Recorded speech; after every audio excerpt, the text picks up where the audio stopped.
Pour moi, dans ma vie, les violences policières, c'était bien loin de moi. Les cas de violences policières que je connaissais étaient la famille Chouviat et la famille Adama. Je ne pensais pas qu'un jour, le nom de mon père figurait dans cette liste.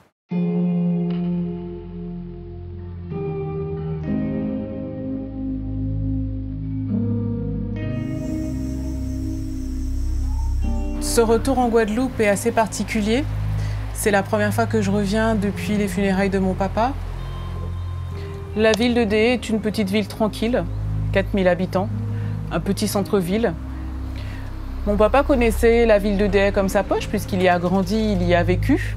Il a des amis, il a de la famille. Il a construit des maisons, il a fait beaucoup de choses pour cette ville et pour les habitants de cette ville. Il est connu pour être un homme serviable, jovial, avenant, quelqu'un qui aimait faire la fête, qui donnait toujours le là, qui rigolait, qui aimait faire des blagues.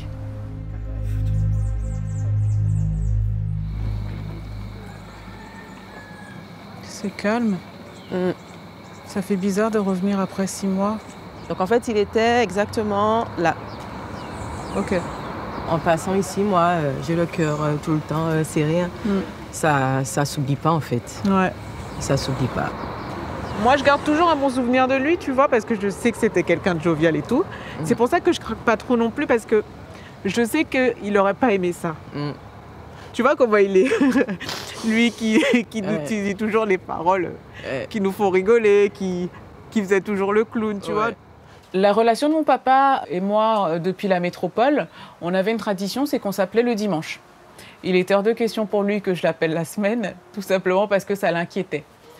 Parce qu'il me disait qu'il savait qu'on avait nos habitudes et que si je l'appelais un autre jour, c'est qu'il m'était arrivé quelque chose. Jusqu'à maintenant, je me dis, tiens, mon papa va m'appeler, on est dimanche. Et puis finalement, c'est l'appel qui arrive jamais.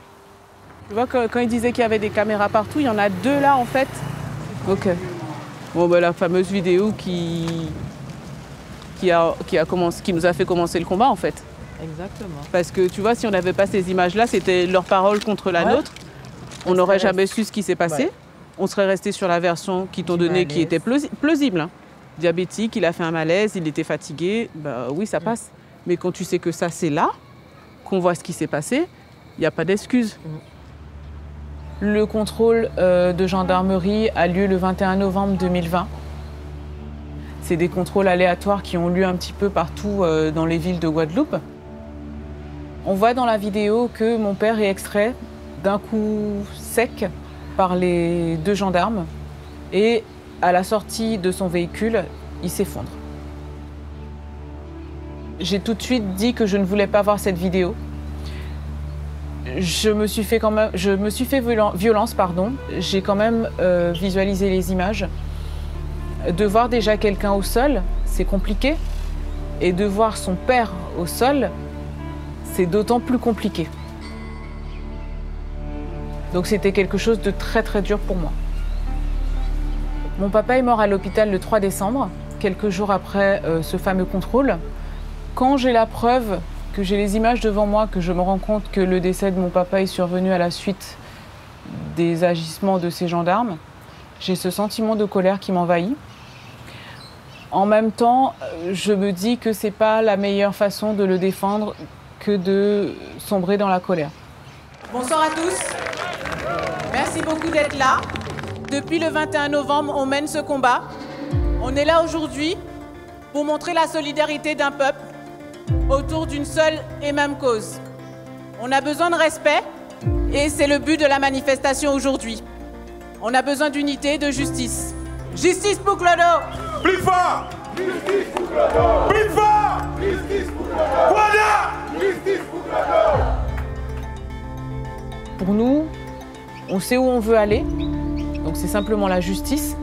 C'est simplement une mise en examen de ces 2 agents. Si je pouvais dire quelque chose à mon papa aujourd'hui, c'est que je me battrais pour lui jusqu'au bout. Salut, je m'appelle Inès et vous venez de regarder un extrait du documentaire Violence policière, le combat des familles. Dans ce documentaire, on a choisi de donner la parole aux personnes qui ont perdu un proche après une intervention de police. 5 familles m'ont ouvert la porte de chez eux et m'ont raconté leur intimité, leur deuil et leur combat pour obtenir justice. Ces témoignages très forts et que vous n'avez pas l'habitude de voir dans l'actualité ne vous laisseront pas indifférents. C'est pas facile hein, d'enterrer son frère. Je pense qu'il n'y aura pas une épreuve aussi douloureuse qui pourra... Je pense que tout ce que je vais subir dans cette vie aujourd'hui ne pourra pas être pire que celle que j'ai subie en enterrant Gaël. Je ne vous en dis pas plus et je vous laisse aller regarder le documentaire gratuitement et en intégralité sur la plateforme de nos partenaires France.tv. On vous a mis le lien en description. Et pour ne rien louper des prochaines vidéos, abonnez-vous.